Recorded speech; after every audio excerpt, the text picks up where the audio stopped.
Astro தமிழா நேயர்களுக்கு என் இனிய வணக்கம். தொடர்ந்து நம்ம சேனல்ல பாத்தீங்கன்னா புரட்டாசி மாத ராசி பலன்களை பத்தி பார்த்துட்டு இருக்கோம். ஒரு ராசிக்குமான புரட்டாசி மாத ராசி பலன்களை சொல்வதற்காக இன்னைக்கு நம்ம கூட இணைந்திருக்கும் சிறப்பு விருந்தினர் யாருன்னு பாத்தீங்கன்னா ஜோதிட ஆச்சாரியா திருமதி கோமதிமா அவர்கள். அந்த வகையில கடைசியா பாத்தீங்கன்னா மீனராசிக்கான புரட்டாசி மாத ராசி பலனை சொல்வதற்காக நம்ம கூட இணைந்திருக்கும் சிறப்பு விருந்தினர் யாருன்னு பாத்தீங்கன்னா ஜோதிட ஆச்சாரியா திருமதி கோமதிமா அவர்கள். வணக்கம்மா. வணக்கம். மீனராசிக்கான ராசி பலனை பற்றி நம்ம நேயர்களுக்காக சொல்லுங்கள். அவங்களோட ராசி எப்படி இருக்கும் இந்த மாதம்? இப்போ மீன ராசிக்கு பார்த்திங்க அப்படின்னா ராசிநாதன் குரு பகவான். இப்போ இந்த மீன ராசியில் பிறந்தவங்க எல்லா இடத்துலையுமே விட்டு கொடுத்து போய்க்குவாங்க. ஒரு குழந்தையாக இருந்தால் குழந்தைக்கு தகுந்த மாதிரி அவங்களுடைய குணத்தை மாற்றிக்குவாங்க. பெரியவங்களாக இருந்தால் பெரியவங்களுக்கு தகுந்த மாதிரி அவங்களுடைய குணத்தை மாற்றிக்குவாங்க. அந்த அதாவது எளிமையாக அவங்க தன்னைத்தானே மாற்றிக்கிட்டு அந்த இடத்துல அவங்களுடைய அட்டாச்மெண்ட் அப்படிங்கிறது நல்லாயிருக்கும். இந்த மீன ராசிக்கு அப்படின்னு பார்த்திங்க அப்படின்னா குரு பகவான் 3ஆம் இடத்துல இருக்கார். அப்போ குரு பகவான் எப்போ 3ஆம் இடத்துக்கு வந்தாரோ அப்போ இருந்து இவங்களுடைய பயணங்கள் போயிட்டே தான் இருக்குது. பிரயாணங்கள் போகிறது வர்றது, ஒரு இடத்த விட்டு ஒரு இடம் மாறுறது, இது மாதிரியான விஷயங்கள் எல்லாமே இவங்களுக்கு நடந்துக்கிட்டு தான் இருக்குது. அடுத்தது பார்த்திங்க அப்படின்னா செவ்வாய் 4ஆம் இடத்துல இருக்கார். அப்போ 2 9ஆம் அதிபதி 4ஆம் இடத்துல இருக்கும்போது பண வரவுகள் எப்படி இருக்கும்னா சூப்பராக இருக்கும். பண வரவுகள் நல்லாயிருக்கும் இந்த மாதத்தில் மீனராசி. 4ஆம் இடத்துல செவ்வாய் இருந்தாலே ஒரு பூமி, ஒரு மண், இது சம்மந்தப்பட்ட விஷயங்களுக்கு நம்மளுடைய பணத்தை இன்வெஸ்ட் பண்ணுற மாதிரி இருக்கும். அப்போ ஒரு பூமி வாங்குறது, ஒரு காலி இடம் வாங்குறது, ஏன்னா புதன் வீட்டில் போய் செவ்வாய் இருந்தால் காலி நிலம், அப்போ காலி நிலம் வாங்குறது, இது மாதிரியான விஷயங்களுக்கு இவங்களுடைய பணம் முதலீடாக அந்த இடத்துல போய் அவங்களுக்கு நிற்கும். அப்புறம் அடுத்தது 9ஆம் அதிபதி செவ்வாயே தான். அவர் 4ஆம் இடத்துல இருக்கிறனால என்னென்னா நம்ம அப்பா அப்படிங்கிறது பார்த்திங்கன்னா கொஞ்சம் இப்போ அப்பாவுக்கும் இவங்களுக்கும் கொஞ்சம் பிரச்சனைகள் வரக்கூடிய காலகட்டம். ஏன்னா செவ்வாய் நல்ல என்னங்க சண்டை சச்சரவு பிரச்சனை. அம்மா சப்போர்ட் பண்ணுவாங்க, அப்பா தான் எதிர்த்துக்கிட்டே இருப்பார், அப்பா தான் ஏதாவது ஒரு பிரச்சனையை சொல்லிக்கிட்டே இருப்பார். அது இந்த காலகட்டத்தில் நடக்கும். அடுத்தது பார்த்திங்கன்னா சுக்கிரன். இப்போ 3 8 கூடையவர் 7ஆம் இடத்துல போய் இருக்கார். சுக்கிரன் நீசமாக இருக்கார். இப்போ நம்ம போய் இந்த திருமணம் சார்ந்த விஷயங்கள் நம்ம செய்யலாமா அப்படின்னா கண்டிப்பாக ஜாதகத்தையும் எடுத்து பார்க்கவே வேண்டாம்னு தான் நான் சொல்லுவேன். இப்போ நம்ம திருமணம் செய்கிறதுக்காக ஒரு ஜாதகத்தை எடுத்து இந்த மாதம் பதிவு பண்ணிடலாம், இது பண்ணலாம் அப்படின்னா அது தயவு செஞ்சு வேண்டாம். ஏன்னா இப்போ இந்த மாதிரி 8ஆம் அதிபதி நீசமாக இருக்கும்போது ஒரு திருமணம் பண்ணாலோ திருமணம் சம்மந்தப்பட்ட பேச்சுவார்த்தைகள் முயற்சிகள் இது மாதிரி எது எடுத்தாலுமே அதில் நமக்கு தோல்வி தான் கிடைக்கும். அதுக்கு திருப்தியான அந்த வாழ்க்கை அப்படிங்கிறது அமையாது. அதனால் நம்ம முயற்சி எடுத்து தோற்று போகிறத விட முயற்சி எடுக்காமல் கம்முன்னு அமைதியாக இருந்துக்கிறது ரொம்ப நல்லதும் கூட. அடுத்தது 8ஆம் அதிபதி நீசமானால் கொஞ்சம் நமக்கு என்னென்னா ஏதாவது ஒரு பிரச்சனை இருந்தது அப்படின்னா அந்த பிரச்சனை சால்வ் ஆகிடும். ரொம்ப நாள் எனக்கு ஒரு பிரச்சனை இருக்குது, இப்போ ஒரு உடம்பே சரியில்லை, எனக்கு ஒரு நோய் இருந்துகிட்டே இருக்குது அப்படின்னா இப்போ ஏதாவது மாற்று மருத்துவம் பார்த்து நம்ம ஒரு மருந்து சாப்பிட்டோன்னா அந்த மருத்துவம் குணமடைச்சு அப்போ அந்த நோயிலேருந்து நமக்கு நிவர்த்தி கிடச்சிடும். அப்போ மாற்றம், அப்போ ஒரு இடமாற்றம் பண்ணாங்க அப்படின்னா அவங்க நல்லா இருப்பாங்க. அதனால தான் ஆஸ்பத்திரி மாற்றி பார்க்க சொல்கிறது. அப்போ அந்த இடமாற்றம் இது சம்மந்தப்பட்ட விஷயங்கள் பண்ணும்போது அவங்களுக்கு அந்த நோயுடைய தன்மை குறையும். சரிங்களா? அடுத்தது 4ஆம் அதிபதி புதன். அவர் 6ஆம் இடத்துல இருக்கார். அப்போ நான் என்ன சொன்னேன், உங்களுக்கு ஃபஸ்ட்டு செவ்வாயே 4ல் இருக்கார், 4 கூடையவர் 6ல் இருக்கிறனால கடன் சம்மந்தப்பட்ட பிரச்சனை, அதாவது கடன் வாங்கி நம்ம ஒரு சொத்தை உருவாக்கலாம். இடமா, நான் வீடு சொல்ல வரல, இடமா நீங்கள் உருவாக்குறது ரொம்ப நல்லாயிருக்கும். அடுத்தது ஒரு நிலையாக ஒரு வேலைக்கு போக முடியும். இப்போ இது வரைக்கும் எனக்கு வேலை இல்லை வேலை கிடைக்கல, இல்லை நான் கிடைச்ச வேலையை செஞ்சுக்கிட்டு இருக்கேன், நான் இந்த மாதம் நான் ஏதாவது முயற்சி பண்ணால் வேலை கிடைக்குமானா கண்டிப்பாக நீங்கள் முயற்சி பண்ணிங்கன்னா நிலையான ஒரு வேலை உங்களுக்கு கிடைக்கும். நிறைய பேர் சொல்லுவாங்க அந்த மாதிரி கவர்மெண்ட் எக்ஸாம் எழுதினேன், போன அட்டெம்ப்ட் ஃபெயில் ஆகிட்டேன், இந்த அட்டெம்ப்ட் எப்படி இருக்கும் அப்படின்னா இந்த மாதத்தில் நீங்கள் அதுக்கு ஒரு அப்ளிகேஷன் போட்டு அதுக்கான முயற்சி பண்ணி படித்து அது எக்ஸாம் எழுதுனீங்கன்னா கண்டிப்பாக சக்ஸஸ் ஆயிடுவீங்க. அதில் எந்த மாற்றமும் கிடையாது. ஏன்னா அந்த புதன் போய் 6ஆம் இடத்துல உட்காந்துருக்காரு, வெற்றின்னு சொல்லக்கூடிய இடத்துல உட்காந்துருக்காரு. புதன் தான் படிப்பு, புதன் தான் எழுத்து. அப்போ நம்ம கவர்மெண்ட் எக்ஸாம் எழுதுறதுங்கிறது இந்த காலகட்டம் நமக்கு சிறப்பான காலகட்டமாக இருக்கும். சரிங்களா? அடுத்தது 5ஆம் அதிபதி சந்திரன். எப்பவுமே இந்த மீனராசிக்கு மனசு ஒரு நிலையில் இருக்காது, அப்பப்போ மனசு மாறிட்டே இருக்கும். காலையில் ஒன்று சொன்னாங்கன்னா மத்தியானம் ஒன்று சொல்லுவாங்க, மத்தியானம் ஒன்று சொன்னாங்கன்னா சாயந்தரம் ஒன்று சொல்லுவாங்க. அவங்களையே அவங்களால புரிஞ்சுக்க முடியாது. அந்த மாதிரி உள்ளவங்க தான் இந்த மீனராசிக்காரங்க. அப்போ சந்திரனுங்கிறப்ப சந்திரன் 12ஆம் இடத்துலேருந்து மாதம் ஆரம்பம் ஆகுது. அப்போ கொஞ்சம் மன உளைச்சல் ஆரம்பத்தில் இருந்துக்கிட்டே தான் இருக்கும், அவங்களுக்கு எப்பவுமே இருக்கும். இருந்தாலும் மாதம் ஆரம்பத்தில் கொஞ்சம் இருக்கும். அடுத்தது 6ஆம் அதிபதி சூரியன் 7ஆம் இடத்துக்கு போயிருக்கார். அப்போ அரசு சம்மந்தப்பட்ட விஷயங்கள் இதெல்லாமே நமக்கு கைகூடி வரக்கூடிய நேரம் இந்த நேரம். ஏன்னா 6 கூடையவர் 7ல் போயிட்டு அரசாங்கம் சம்மந்தப்பட்டது, இந்த எக்ஸாம் எழுதுறது, இது மாதிரியான விஷயங்கள், வேலை, இது எல்லாமே நமக்கு இந்த மீனராசிக்கு சிறப்பாக இருக்கும். ஆனால் இந்த 7ஆம் இடத்துல கேது இருக்கிறதுனால தான் திருமணம் இப்போது அந்த பேச்சுவார்த்தைகள் வேண்டான்னு சொன்னேன். ஏன்னா சுக்கிரனும் நீசமாக இருந்து கேதுவும் மேலில் இருக்கிறதுனால கொஞ்சம் நமக்கு வந்து இப்போ ஒரு அந்த அழுத்தத்தை கொடுக்கும்.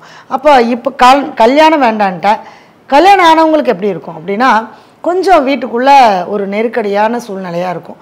2 பேர்த்துக்குள்ளே பிரச்சனை, ஏதாவது ஒரு அவமானப்படுற மாதிரி, ஒரு கெட்ட பேர் வாங்குற மாதிரி, பெண்களால் ஒரு கெட்ட பேர் ஆகிற மாதிரி, பெண்களுக்கு பெண்களாலே கெட்ட பேர் வரும். இப்போ பெண்கள் மீனராசியாக இருந்தாங்க, ஆண்களாக இருந்தால் பெண்களால் கெட்ட பேர் வரும்னு சொல்கிறோம். இப்போ பெண்கள் மீனராசியாக இருக்காங்கன்னா கூட வேலை செய்கிறவங்க அல்லது கூட இருக்கிறவங்களாலேயே அவங்களுக்கு ஒரு கெட்ட பேர் வரக்கூடிய ஒரு சூழ்நிலைகளை இந்த காலகட்டம் நமக்கு கொடுக்குது. அதனால தான் இந்த உறவு சார்ந்த விஷயங்களில் கவனமாக நம்ம இருந்துக்கணும். முதல்ல லக்னம், அதாவது ராசிக்குள்ளே ராகு வேற இருக்கார். இப்போ ராசிக்குள்ளே ராகு இருந்தால் எதிர்பார்ப்புகள் அதிகமாக இருக்கும். சின்ன சின்ன விஷயத்தை கூட அவங்க ரொம்ப எதிர்பார்க்க ஆரம்பிச்சிருவாங்க. இப்போ பிரச்சனையே அவங்களுக்கு இந்த ஒரு 6 மாத காலமாக எதிர்பார்ப்புகள் அதிகமாகிறதுனால அந்த பாதிப்பை கொடுத்துக்கிட்டே இருக்குது. அப்போ ராகு ஒவ்வொரு நட்சத்திரமாக ட்ராவல் பண்ணிகிட்டே வர வர அந்த மாற்றங்கள் வந்துகிட்டே இருக்கும். இப்போ மீனராசினா பொதுவாக 3 நட்சத்திரம் இருக்கும். 3 நட்சத்திரத்தில் பிறந்தவங்களுக்கும் ஒரே மாதிரியாக இருக்குமானா அந்த ராகு ஒவ்வொரு நட்சத்திரமாக கடந்து வர வர ஒவ்வொருத்தருக்கு, இப்போ புரட்டாதி நட்சத்திரத்தில் பிறந்தவங்க, உத்திரட்டாதியில் பிறந்தவங்க, ரேவதியில் பிறந்தவங்க, அப்படி மாறும்போது அந்தந்த மாற்றங்கள் வரும். இது வந்து நம்ம மீன ராசிங்கிறது பொதுவாக சொல்கிறது. இப்போ ஒரு உத்திரட்டாதி நட்சத்திரம் 4ஆம் பாதத்தில் பிறந்திருந்தாங்கன்னா அந்த ராகு அந்த உத்திரட்டாதி 4ஆம் பாதத்தில் போகிற காலம் மட்டும்தான் அவங்களுக்கு பாதிக்கும். அது நமக்கு இன்னும் டெப்த்தாக போய் நம்ம பார்க்குறது. சரிங்களா? அடுத்தது இந்த 7ஆம் இடத்துல கேது இருக்கிறதுனால இந்த வாழ்க்கை துணை இது மாதிரி இருக்கும். லக்னத்தில் ராகு இருக்கிறதுனால, ராசியில் ராகு இருக்கிறதுனால ஒரு பயம் இருந்துக்கிட்டே இருக்கும். இப்போ வீட்டுக்குள்ளே ஒரு பாம்பு இருந்து எப்படி இருப்போம்? நமக்கே தெரியுது ஒரு வீட்டுக்குள்ளே ஒரு பாம்பு வந்து பூந்துருச்சு அப்படின்னா நமக்கு மனசுக்குள்ளே எப்படி இருக்கும்? ஐயோ எப்போ வந்துடுமோ, எப்போ கடிச்சிருமோ, என்ன ஆகுமோ அப்படிங்கிற அந்த பயம் இருக்கிற மாதிரி எப்போ இந்த ராசிக்குள்ளே ராகு வந்தாரோ அவங்க மனசுக்குள்ளே ஒரு இனம் புரியாத ஒரு பயம் ஒன்று உருவாயிருச்சு. அந்த பயத்தை அவங்க என்ன பண்ணாலுமே அதை போக்கவே முடியல, அது முடியவும் முடியாது. ஏன்னா அந்த ராகு கிடக்கிற வரைக்கும் இவங்க மனசு, ஏன்னா ஏற்கனவே சந்திரன் 5 கூடையவர், இவங்க மனசு எப்பவுமே ஒரு நிலையில் இருக்காது. அப்படிங்கிறப்ப இந்த ராகுவும் இருக்கிறனால அந்த ஒரு பயத்தை கொடுத்துக்கிட்டே இருக்கும். அந்த எதிர்பார்ப்புகள் டக்குன்னு நடக்கலை அப்படின்னா டக்குன்னு ஏமாந்துருவாங்க. அந்த விஷயம் அவங்களால மனசை தாங்கிக்க முடியாமல் அந்த பாதிப்புகளை இந்த காலகட்டம் இந்த மீனராசிக்கு கொடுத்துட்ருக்கு. சரிங்களா? அடுத்ததாக மீனராசிக்கு சனி பகவான். சனி பகவான் பார்த்தீங்கன்னா எல்லாம் சொல்கிறாங்க இப்போ விரைய சனி ஆரம்பிச்சிருச்சு, 7.5 சனி ஸ்டார்ட் ஆயிடுச்சு, சனினால் நமக்கு பிரச்சனையாக இருக்கும் அப்படின்னா அது உண்மையும் தான். ஏன்னா 12ஆம் இடத்துல சனி பகவான் ஆட்சியாக இருக்கும்போது விரைய செலவுகள் நிறைய வரும். நம்ம எது செஞ்சாலுமே நமக்கு அதில் ஒரு திருப்தி இருக்காது, ஒரு மனசில் ஒரு நிம்மதியான ஒரு விஷயத்தை கொடுக்காது. ஒரு தொழிலாக இருந்தாலுமே ஒரு சாட்டிஸ்ஃபைடாக அவங்களால செய்ய முடியாது. இந்த காலகட்டத்தில் நல்ல வேலையில் இருப்பாங்க, நல்ல பதவியில் இருப்பாங்க, ஆனால் அவங்களால அந்த வேலையை செய்ய முடியாத அளவுக்கு ஒரு மன உளைச்சல் இருந்துக்கிட்டே இருக்கும். அதுதானே வளைஞ்சு, மற்றபடி ஒன்றும் இல்லை. அதுக்காக வேலையை விட்டுறக்கூடாது. வேலையில் நமக்கு நெருக்கடி வரும். இந்த 7.5 சனியில் 12ஆம் இடத்துல சனி பகவான் இருக்கிறதுனால நமக்கு இப்படி தான் இருக்கும் அப்படிங்கிறத நம்ம என்ன பண்ணோம், முதல்ல நம்ம மைண்டில் ஃபிக்ஸ் பண்ணிவிட்டு சனி பகவானுக்கு உண்டான பிரீத்தி வாரம் ஒருக்கா சனிக்கிழமையானா யாரோ ஒருத்தருக்கு முடியாதவங்களுக்கு சாப்பாடு தண்ணியும் தானம் கொடுத்துட்டு வந்தோம்னா இந்த சனி பகவானுடைய வக்ரத்தன்மை நமக்கு குறைஞ்சிரும். அப்போ அது வக்ரத்தன்மை குறையும் போது என்னன்னா நமக்கு அதுக்கு உண்டான பலன்கள் நமக்கு கிடைக்க ஆரம்பிச்சிடும். அது எந்த ராசியாக இருந்தாலுமே சரி. இப்போ சனி பகவான் வக்ர நிலையில் இருக்கிறதுனால பொதுவாகவே நம்ம இந்த மாதிரியான சில எளிய பரிகாரங்கள் பண்ணிட்டு வர்றது நமக்கு சிறப்பு கொடுக்கும்.